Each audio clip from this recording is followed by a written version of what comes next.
Well, hello there. So I think today I'm going to do a little bit of an update, and I'll show you a little bit of a project that I'm going to start working on here in a little bit.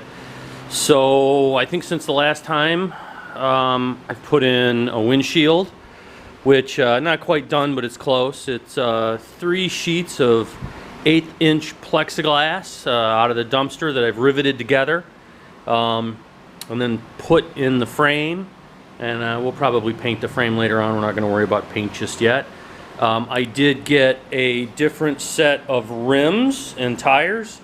These are off of a 240SX. They don't quite bolt right up. They have to have spacers on them because the center hub is not exactly the same. But this does save me a lot of work down the road as far as messing around with welding up the other rims, or the one set that we've got is our slicks, and in order to use slicks on an open car we have to do a cage, and no one wants to keep this car, and I'm not putting that much work into it just to run a set of slicks. So I started doing a little bit of the turbo plumbing just to kind of get things in the engine bay ready while I'm wiring. I've been kind of scattered with the projects as far as not really accomplishing anything and doing a lot of little bits here and there. But the big thing is, before I start the turbo plumbing at the turbo, which isn't in here right now, I need to take care of the glaring problem down here, which is we don't have a power steering pump anymore, so we have no way of driving the water pump. So what I went and did is went to the junkyard and got a little selection of a couple of different things to see what I can make work. So this is the original steering pump, which I've got some hardware off of it, but there's no real way to make it fit. It's just too big. This is something that I had laying around. This is off of a Mitsubishi 4G, which I promptly broke. Been sitting for a long time. It's a little rusted. The pulley's probably still good, but I'm not going to try and make that work out in any way. This, which I really like, came off of a Honda. I'm not sure which motor. It was probably a 20-year-old car. And it would probably fit in here pretty good, but to make it work the way the direction that the tensioner goes, I'd need to mount it like that, and then it doesn't fit so well.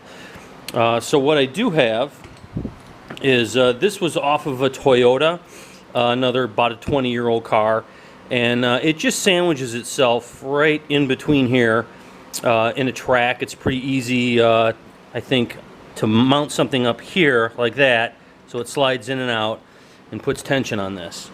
So what I'm going to do is, that right there is the original bracket. What I'm going to do is cut and weld up something onto the original bracket to make it work. I'll come back and show you what I've done, and hopefully it's a quick and easy project that'll be an interesting video, maybe help somebody out down the road, because I'm sure Nissan has like a delete kit for the AC and the power steering pump for other cars that this motor came in years ago, but it's not like they're crowding the junkyard.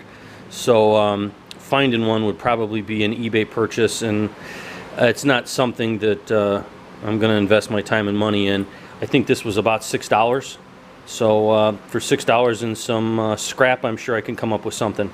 Alrighty, I'll get back to you in a little while. Alright, I'm back. So I went ahead, found myself a 1/4-inch bracket I've got laying around. Slotted a hole in it and just tacked it up for right now. Everything seems to slide okay. But I'm going to put it on and see how well I got everything lined up, and we'll go from there.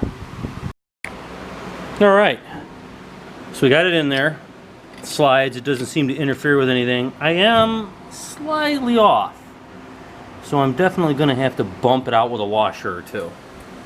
Alrighty, so I went ahead and put a washer on there and got it all kind of dialed in, and then I took a belt, an old junky one, cut it to about the right length, and I'm gonna run it down to the auto parts store and see if I can match something up that's about that long.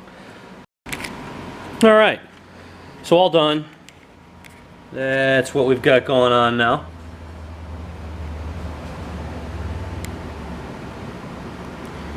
Tension's up pretty good. I did have to make a return trip to Napa to get the next size smaller belt than the one that I've got, but I have to say it's really nice.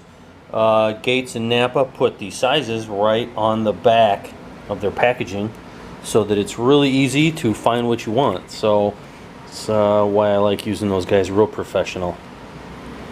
But anyway, so that's my story and I'm sticking to it.